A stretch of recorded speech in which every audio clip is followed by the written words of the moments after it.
Pandian store சீரியலில் அடுத்த வரை எபிசோடில் நம்ம சரவணன் இருந்துட்டு ஒரு வழியாக மயிலுக்கு டிவோர்ஸ் நோட்டீஸை அனுப்பி விட்டுறாங்க. மயில் அந்த டிவோர்ஸ் நோட்டீஸை படித்து பார்த்த உடனே ரொம்பவே ஃபீல் பண்ணி அழுக ஆரம்பிக்கிறாங்க.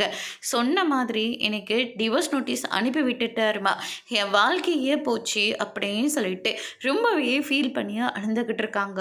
உன் வாழ்க்கையை ஒன்றும் நான் அப்படியே விட்டுற மாட்டேன், கண்டிப்பாக இதுக்கு எல்லாத்துக்கும் அவங்க பதில் சொல்லியே தீரணும் அப்படின்னு சொல்லிட்டு பாக்கியம் இருந்துட்டு நேராக போலீஸ் ஸ்டேஷனுக்கு போயிட்டு கம்ப்ளைண்ட் கொடுத்துட்றாங்க. மொத்த பேரையும் அரெஸ்ட் பண்ணி கூட்டிகிட்டு போகிறாங்க. விஷயம் தெரிஞ்சு மீனாவும் போலீஸ் ஸ்டேஷனுக்கு வராங்க. இவங்க வரதட்சணை கேட்டு ஒரு பொண்ணை அடித்து கொடுமை பண்ணி வீட்டை விட்டு வெளியே துரத்திருக்காங்க. அது அங்கே இருக்கிற எல்லாருமே சாட்சியாக இருக்காங்க அப்படின்ற மாதிரி சொல்லிடுறாங்க. இங்கே பாருங்கள் மேடம், எங்கள் வீட்டில் இருக்கிறவங்க எந்த தப்பும் பண்ணலை, தப்பு பண்ணது எல்லாமே இவங்க தான்.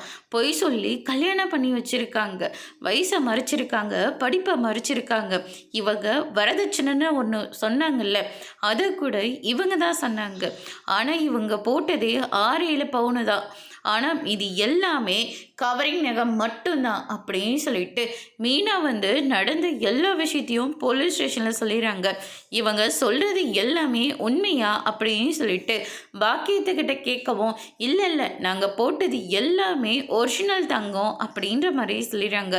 இப்போ கூட நீங்கள் உண்மையை பேச மாட்டீங்களன்னு சொல்லிட்டு மீனா ஆதாரத்தோடு நிரூபிக்கிறாங்க. அதோடு முடிச்சிருக்காங்க.